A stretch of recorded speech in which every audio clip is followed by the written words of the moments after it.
नमस्कार दोस्तों, मैं आरिफ हुसैन आपका नरगिस मेडिकल नॉलेज चैनल में स्वागत करता हूं। कैसे हो दोस्तों?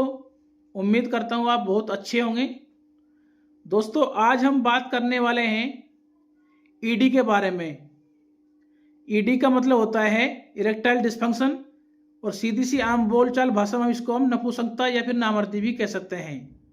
तो सबसे पहले हम बात करेंगे ईडी क्या होता है। इसके बाद हम आपको बताएंगे ईडी के क्या कारण होते हैं, क्या इसके लक्षण होते हैं और क्या इसमें ट्रीटमेंट दिया जाता है। तो दोस्तों, पूरी जानकारी जानने के लिए आप हमारे वीडियो को अंत तक देखें। और दोस्तों, चैनल पे यदि आप पहली बार आए हैं तो प्लीज़ चैनल को सब्सक्राइब जरूर करें, जिससे हमको मोटिवेशन मिलता रहे। चलिए दोस्तों, स्टार्ट करते हैं आज की वीडियो। तो दोस्तों, सबसे पहले हम बात कर लेते हैं ईडी क्या होता है।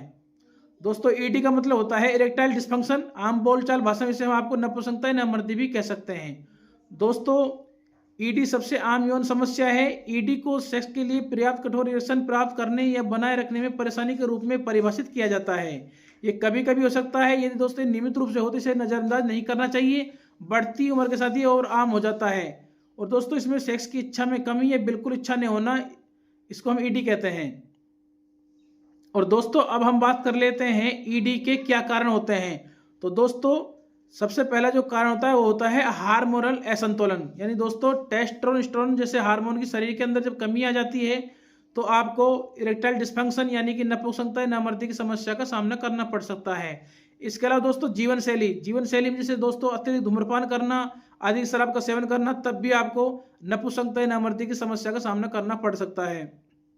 इसके अलावा दोस्तों, देखा जाए तो मानसिक तनाव में जैसे दोस्तों अत्यधिक चिंता करना, अवसाद में रहना, तनाव लेना, या फिर रिलेशन में कोई समस्या आ जाती है, तब भी आपको ईडी यानी कि नामर्दी या नपुंसकता की समस्या का सामना करना पड़ सकता है।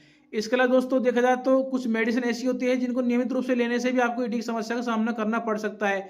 जैसे दोस्तों, आप यदि अवसाद रोधी कोई दवा ले रहे हैं, या चिंता रोधी कोई मेडिसिन ले रहे हैं, या कोई रक्तचाप की कोई दवा ले रहे हैं, या कोई मूत्रवर्धक दवा ले रहे हैं, या फिर एंटी हिस्टामिन कोई दवा ले रहे हैं, कीमोथेरेपी कोई दवा ले रहे हैं, या प्रोस्टेट कैंसर को दवा ले रहे हैं, या दोहरा रोधी कोई दवा ले रहे हैं, तब भी आपको ईडी यानी कि इरेक्टाइल डिस्फंक्शन यानी कि नपुंसकता नामर्दी की समस्या का सामना करना पड़ सकता है। इसके लिए दोस्तों, यदि आपका खान पान अच्छा नहीं, तब भी आपको समस्या हो सकती है। दोस्तों, इसके अलावा पर्याप्त नींद की कमी, यदि आप पर्याप्त नींद नहीं ले पा रहे हो आप, तो तब भी आपको नामर्दी नपुंसकता यानी ईडी की समस्या का सामना करना पड़ सकता है। इसके अलावा दोस्तों, उच्च रक्तचाप, मोटापा, व्यायाम की कमी, खराब खान पान, और शरीर में उच्च कोलेस्ट्रॉल, मिर्गी, अज्ञात लिंग का फ्रैक्चर, या प्रोस्टेट रीढ़ की हड्डी में चोट, पेल्विक सर्जरी, इस तरह की यदि आपको कोई समस्या हो पहले से ही है, तो तब भी आपको इरेक्टाइल डिस्फंक्शन की समस्या का सामना करना पड़ सकता है।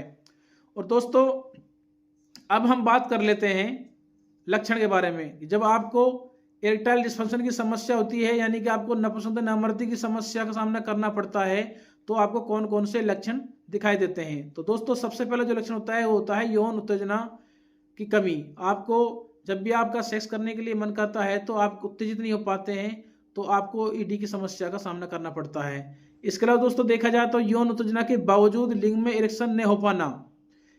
दोस्तों, इसका मतलब होता है कि जब आप सेक्स के लिए तैयार होते हो तो यौन उत्तेजना तो होती है, लेकिन लिंग में जो एक इरेक्शन होता है जो कठोर, वो नहीं हो पाता है।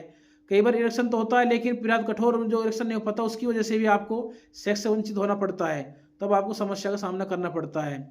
इसके अलावा दोस्तों, देखा जाए तो इरेक्शन का पर्याप्त समय तक न टिकना, यानी कि दोस्तों आपको इरेक्शन तो हो रहा है, सेक्स की इच्छा तो हो रही है, लेकिन जब आप सेक्स करते हो तो आप बहुत जल्दी स्खलित यानी शीघ्र पतन हो जाता है। तो ये भी समस्या एक तरह से ईडी में ही आती है। इसके अलावा दोस्तों, देखा जाए तो हम आपको बताना चाहते हैं पर्याप्त समय नहीं टिकने पाने के अलावा संभोग से पहले उत्तेजना प्राप्त करना, लेकिन संभोग के दौरान उसे बनाए नहीं रख पाना।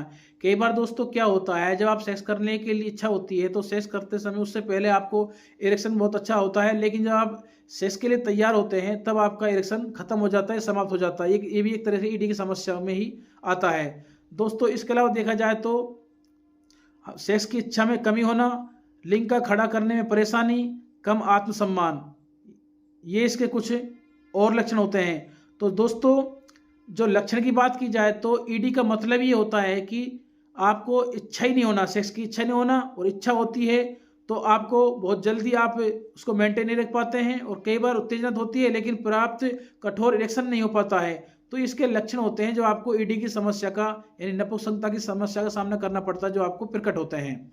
दोस्तों अब हम बात कर लेते हैं जब आपको नपुंसकता, नामर्दी यानी ईडी यानी कि इरेक्टाइल डिस्फंक्शन की समस्या का हमें जो सामना करना पड़ता है, तो इसमें जो ट्रीटमेंट दिया जाता है वो कौन कौन से होता है। तो दोस्तों सबसे पहले तो हम आपको बताना चाहते हैं, जब भी इस तरह की समस्या आपको हो तो आप सबसे पहले हमारी जो प्रायोरिटी है डॉक्टर को दिखाना चाहिए। तो कई बार क्या है कि दोस्तों पेशेंट इस चीज़ में कन्फ्यूज हो जाता है कि कौन से डॉक्टर को दिखाना चाहिए। तो दोस्तों आप किसी फिजिशियन को भी दिखा सकते हैं, यूरोलॉजी डॉक्टर को भी दिखा सकते हैं, चर्म यौन रोग विशेषज्ञ को भी दिखा सकते हैं, या दोस्तों आप सेक्सोलॉजिस्ट होते हैं उसको भी दिखा सकते हैं। दोस्तों सेक्सोलॉजिस्ट कोई डिग्री नहीं होती, लेकिन उनका कोई रुचि होती है उसके अंदर, इसलिए वो सेक्स से संबंधित कोई समस्या है होती है उनमें उसका ट्रीटमेंट करते हैं। तो पहली प्रायोरिटी ये होती है कि आप डॉक्टर को दिखाकर ही इसका इलाज करवाना चाहिए। और दोस्तों कोई भी मेडिसिन को आप पढ़ के देख कर सुनकर कभी उसका उपयोग नहीं करना चाहिए। और दोस्तों अब हम कुछ इसके इलाज के बारे में बात कर लेते हैं जिससे आपको अवेयरनेस बना रहे, जिसमें ट्रीटमेंट दिया जाता है। तो दोस्तों इसमें टेस्टोस्टेरोन थेरेपी दी जाती है, जिससे जो टेस्टोस्टेरोन की जो शरीर में कमी होती है उस थेरेपी के द्वारा उस टेस्टोस्टेरोन की कमी को पूरा किया जाता है। इसके अलावा दोस्तों देखा जाए तो वैक्यूम इरेक्शन, लिंग में रक्त की को खींचकर इस टेस्टोस्टेरोन की जो कमी होती है। इसके अलावा दोस्तों जो रक्त प्रवाह नहीं हो पा रहा है तो रक्त प्रवाह को बढ़ाकर इसमें इलाज किया जाता है वैक्यूम इरेक्शन द्वारा। और दोस्तों इसके अलावा देखा जाए तो लिंग प्रत्यारोपण के द्वारा भी हम ईडी की समस्या में इलाज करते हैं। इसके अलावा दोस्तों देखा जाए तो आप मेडिसिन के तौर पे वियाग्रा जो मेडिसिन होती है, इसके अलावा टेडालाफिल होती है, वर्दनाफिल होती है, ये मेडिसिन ऐसी हैं जो आप इनका सेवन करते हैं तो आपको जो लिंग में रक्त का प्रवाह तेज हो जाता है, उससे भी आपको ईडी समस्या से छुटकारा मिल जाता है। दोस्तों इसके अलावा देखा जाए तो तनाव से बचे, चिंता ना करें, गलत खान पान से बचे और जीवन में लाइफ स्टाइल को बदले, नियमित व्यायाम करें और खुश रहे। दोस्तों तो ये इसके कुछ इलाज हमने आपको बताए। तो दोस्तों आज की वीडियो में इतना ही। आपको हमारी वीडियो कैसी लगी? यदि अच्छी लगे लाइक करें, शेयर करें, कमेंट करें। और दोस्तों चैनल पे पहली बार आए हैं तो चैनल को सब्सक्राइब जरूर करें, जिससे हमको मोटिवेशन मिलता रहे आगे आपको अच्छी अच्छी वीडियो लाने के लिए। तो जय हिंद दोस्तों, जय भारत।